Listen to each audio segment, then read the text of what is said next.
At the end of the day, if we continue with the practices that we have and we currently do, some people believe that we only have 60 harvests left. And that's a pretty daunting number to look out on. So it's more of a necessity than anything else. When you think about the word sustainable, that means long-term and enduring. And that's what we need to be able to continue to feed a population over the next handful of decades.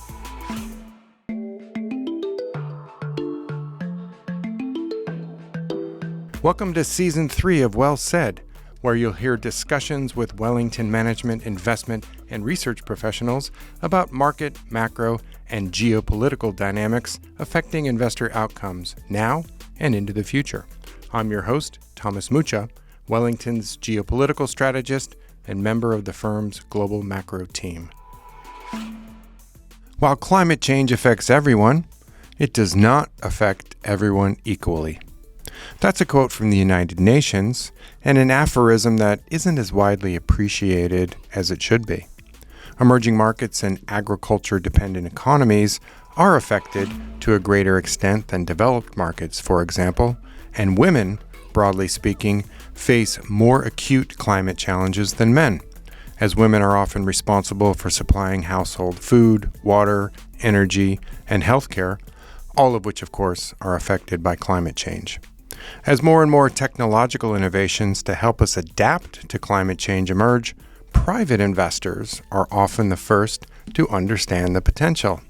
So joining me today to talk about climate risk, gender disparities, and how all of this intersects with innovation is Molly Breiner, sector lead for food and agriculture on Wellington's private climate investing team.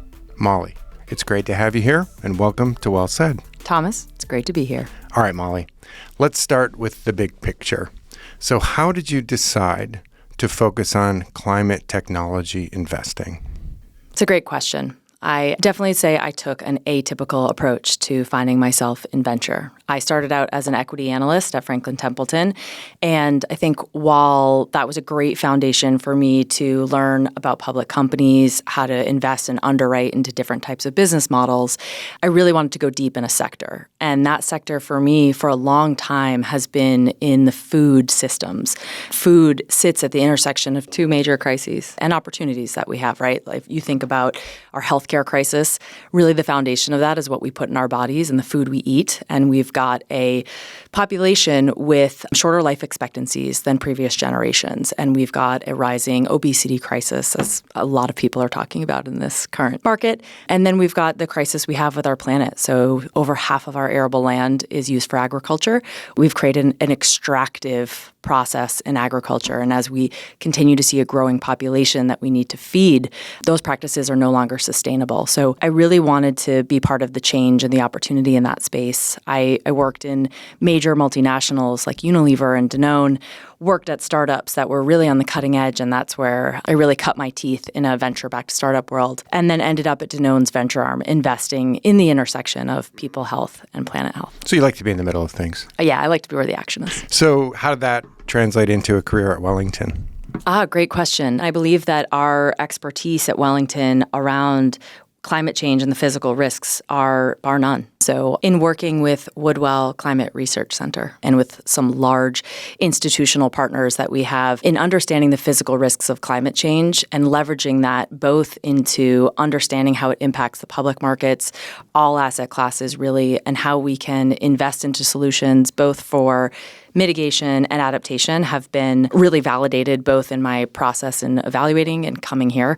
I'd say also I have the opportunity to work with best-in-class investors who I'm honored to learn from day in and day out. And I'd be remiss not to mention the leadership here. So the month that I joined, which was coming up on 3 years ago, was also the month that Jean officially took the reins as CEO. Jean Hines. The one and only. And that, I think, is just an incredible indicator for me of the forward thinking and commitment that this organization has to things like gender equality. Fast forward a year later, we also have a female CFO. And as a woman in finance who, as we'll talk about, there's still certainly a minority there, I think these are great beacons for me from an institutional standpoint. And then lastly would be joining the private climate investment platform. A pretty foundational privates platform is really exciting. So that brings us to today's topic, climate change and why its outsized impacts on women are so important to understand. So let's start, of course, with your main area of expertise, agriculture.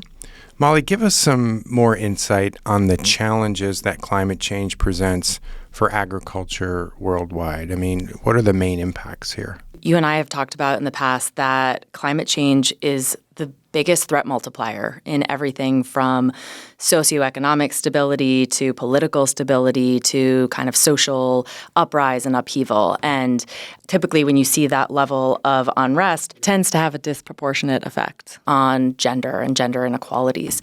And that comes front and center in agriculture. So in lower income countries, agriculture is actually the biggest employment sector for women.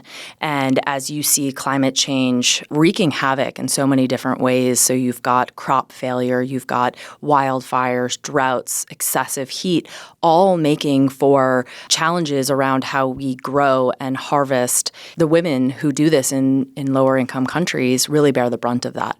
And then you mentioned earlier, women are also responsible for the collection of food and water and fuel for their families or their villages. And this is obviously very closely overlapped in how they're able to do their jobs in agriculture and also able to tend and support their families. So why is it so important to keep women and children in the mix in this discussion? I mean, is this part of the business case? I would say, I think keeping women in mind, the technologies that we have today and the technologies that we're looking to invest in, often they're not at the forefront, but what we need are these innovations and technologies to scale so that we can take them from developed countries and get them down a cost curve or up a productivity curve so that we can then scale them into developing markets. That's very much part of our thesis and our focus. And women are consumers of these technologies. Yeah, certainly. I mean, look, the way we think about climate change and climate tech is that it's in every sector and everywhere.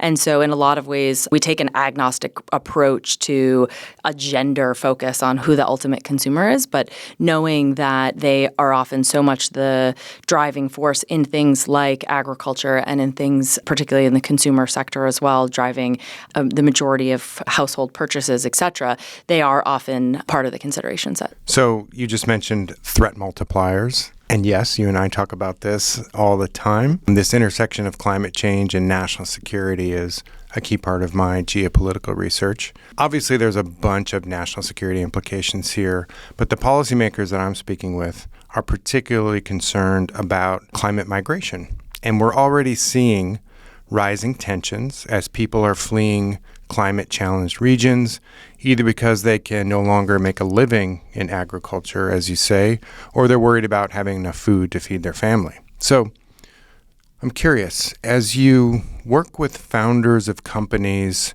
focused on climate adaptation technologies, how are they thinking about the gravity of this situation? I think this is what's so inspiring for so many founders in this space, which is we have a massive opportunity and it really sits in the foundations of our needs, right? Like at the core of human condition, we need water, shelter, and food. And so food is, as you mentioned, a great concern to so many sovereign states on food production and sourcing. And we see this happening real time with things like Russia, Ukraine, and global wheat prices, importing and exporting. I think this is all going to continue to play a bigger role, as we've talked about.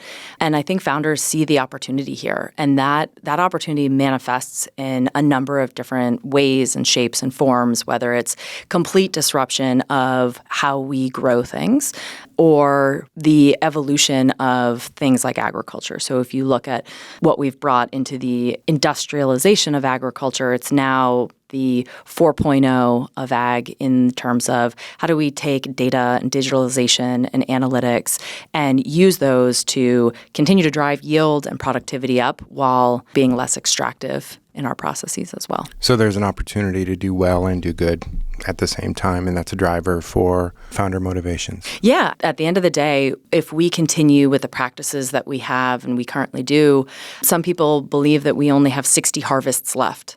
And that's a pretty daunting number to look out on. So it's more of a necessity than anything else. When you think about the word sustainable, that means long-term and enduring.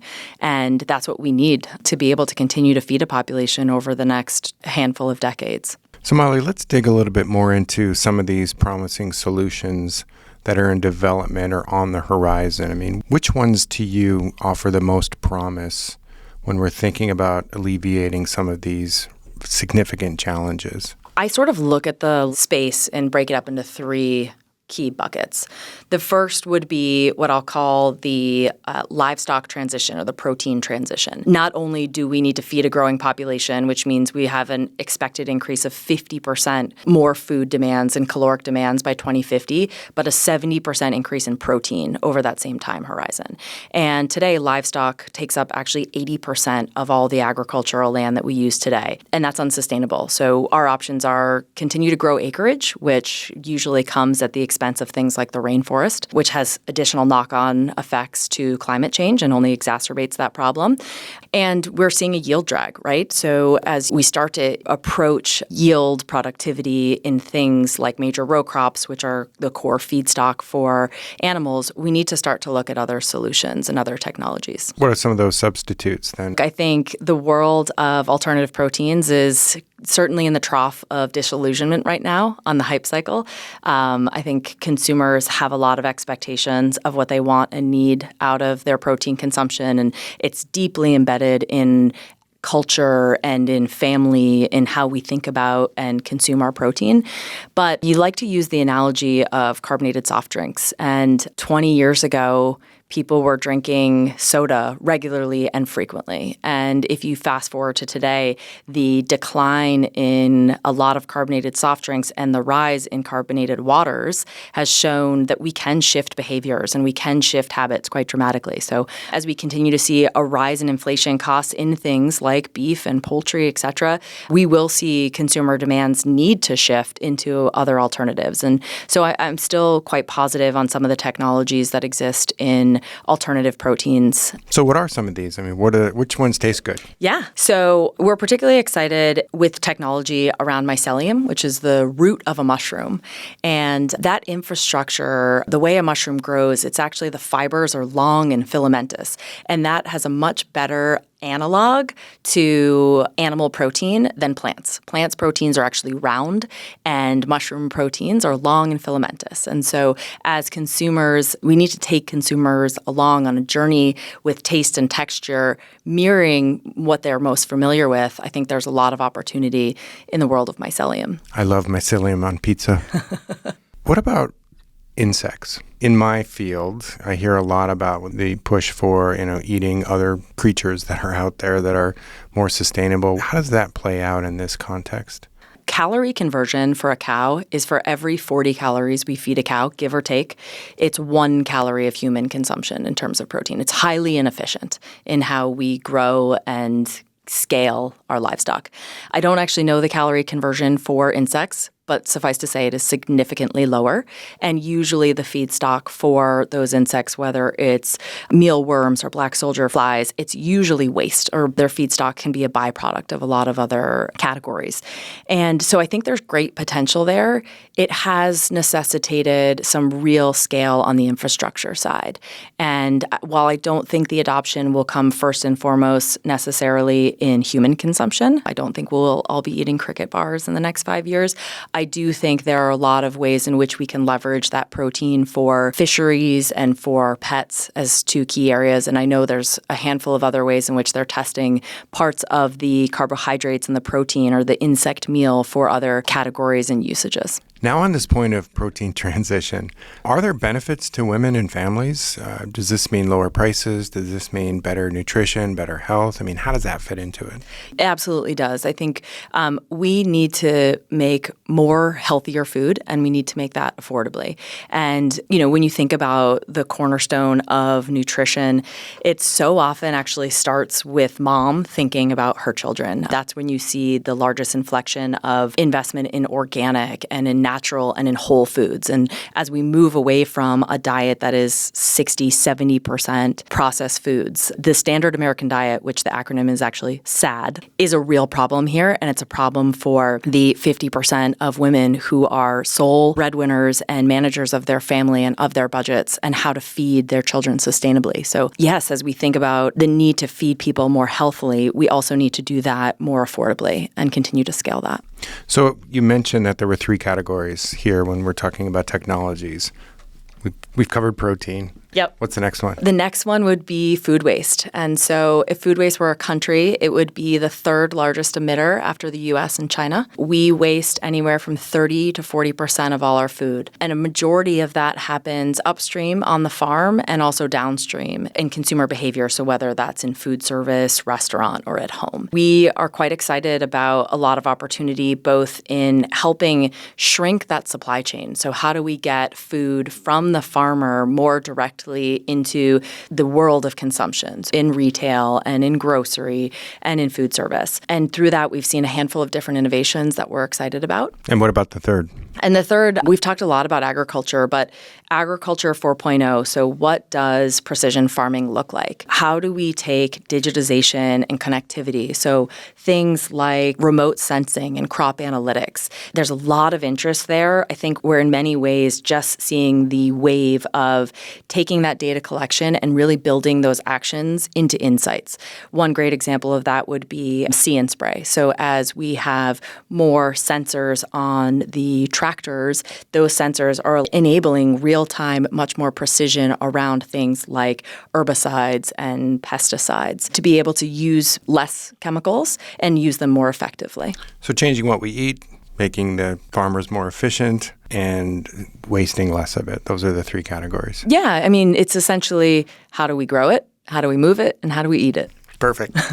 All right, so the private climate team's opportunity set here goes beyond that, right? It also includes consumer goods. Can you give us an example of a climate-related innovation that could benefit women? Back to our topic. Yeah. So one of the areas that we see a lot of issues in is in the linear economy in retail and apparel. 90% of all the textiles that we produce end up in a landfill. And those landfills are increasingly in low-income countries. And so, we here in the developed countries have actually moved our problem. We are, in fact, running out of landfill area domestically and are shipping those textiles and those waste to areas in which largely women are having to move and transport and manage these massive landfills. And so I think just from an international perspective, what we do with the linear economy touches so many different regions globally.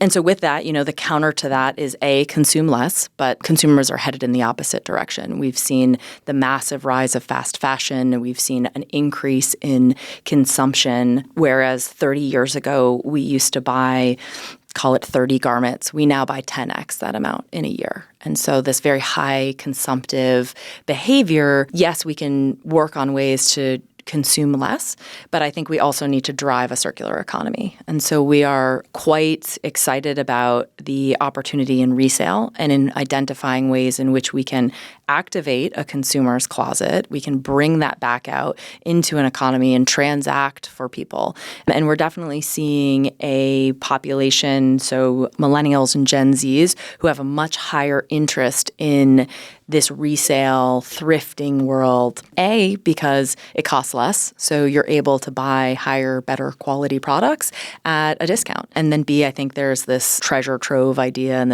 this way of being able to find products that are bringing new life to. Yeah, and it's cool too. Totally cool. All right. Given the potential benefits to women of climate technology, what are you seeing in terms of female leaders in this space? Is this becoming, less of a boys' club? Look, I think that if you take a macro perspective, I'd say climate tech is similar to what's happening in broader venture, and then what's happening more broadly in the economy, which is more and more women are the majority of graduates from undergraduate degrees and from graduate degrees. And I think you will find more women in climate tech because they see, just like you and I that this is a massive problem with a lot of areas of opportunity. I'd also say that climate tech isn't just one sector. And so as we look out at any industry, and the opportunity exists not just, clean tech 1.0 and renewable energy. And in fact, I worked at a solar startup before business school, and semiconductors and German subsidies were not exactly lighting my fire. So I've found my way into climate tech through a different sector and a different industry. And I think we'll continue to see that. And we'll see solutions and founders and entrepreneurs and female GPs and investors come into this category because the opportunity is quite large. Is there an equivalent to tech bros? All I can say is I'm very glad that I don't hear, mompreneurship and CEO anymore. I'm glad we can put those to bed. So maybe we'll come up with the cool verbiage. We'll work on that sometime soon, yeah.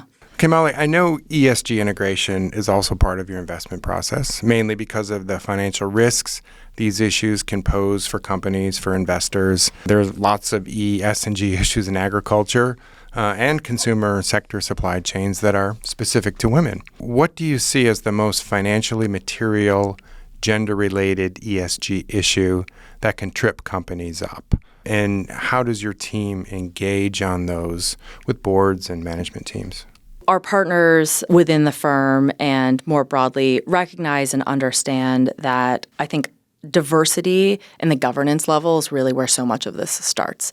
And you need to have board diversification, management team diversification, because those lead to higher and better outcomes. And that has been proven in the public markets as well as the private markets. And so as we think about taking our companies on a journey towards scale and growth and into the public markets, we are very much working with them on how they can bring that diversification to get the highest, best use out of a board and out of a management team. What kind of reception do you get? Very positive, especially when you look at the intersection of climate solutions and thinking about the potential impact. And as we've mentioned, who is largely exposed to that? It is women. It is people in emerging markets. The two tend to go hand in hand in wanting to solve for and enable at the management level and at the output and operational level. So you're pushing on an open door, so to speak. Yeah. All right, last question, Molly.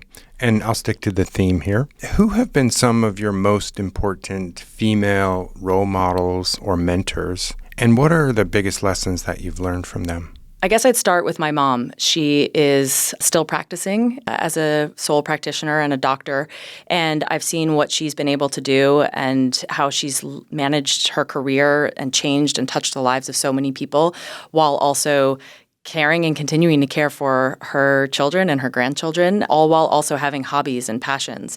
So it definitely kind of started there. And my two sisters, one of whom is a marketing executive and the other an entrepreneur. I would say also being a female athlete in college, it teaches you grit, it teaches you mental toughness. There's a really interesting stat. I think it's like 50% of all female CEOs played high school and college sports. What sport? I played lacrosse in college, and I think it prepares you for the working world. A coach is like a boss in many ways. Your teammates, we also call them teammates here, and I look around and see where so many of those women that I went to college with and business school with who are today doctors, lawyers, CFOs, heads of marketing and entrepreneurs, and they fuel me. They fuel me to continue to do what I want to do and drive and make change and be successful and model that for another generation. And it's collaborative, right? And that's one of the great things about the Wellington culture. So that's a really good answer for this podcast, Molly. Yeah, exactly. All right. Well, once again, Molly Breiner, sector lead for food and agriculture on Wellington's private climate investing team. Thanks for being with us on Well Said. Thanks, Thomas. The Well Said podcast is a Wellington Management production. Our producers are Colin Hopkins, Mark Murphy, and Dana Wickstead. Editorial support from Colin Hopkins and Dana Wickstead. The show is recorded, mixed, and edited by Mark Murphy. Animation support from Rasa Sermonte. Production support from Dave Crow. You can listen to Well Said at wellington.com and at most podcast platforms. Thanks for listening.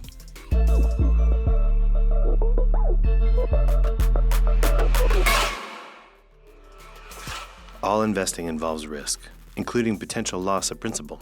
Past results are not a reliable indicator of future results. Forward-looking statements should not be considered as guarantees or predictions of future events. This material was current as of the publication date. Wellington assumes no duty to update the content in the event that the information changes. This commentary is provided for informational purposes only. It is not research that is required to be prepared in accordance with the legal requirements designed to promote the independence of investment research. It is not subject to any prohibition on dealing ahead of the dissemination of investment research. It should not be viewed as a current or past recommendation and is not intended to constitute investment advice or an offer to sell or the solicitation of an offer to purchase any securities. It does not take into account the investment objectives, financial situation, or needs of any particular person. Wellington Management does not provide legal, tax, or accounting advice. The views expressed are those of the speaker and may not reflect the views of others at Wellington. This recording may not be reproduced or distributed in whole or in part for any purpose without the express written consent of Wellington Management. Please refer to the disclosure section of this podcast for complete details.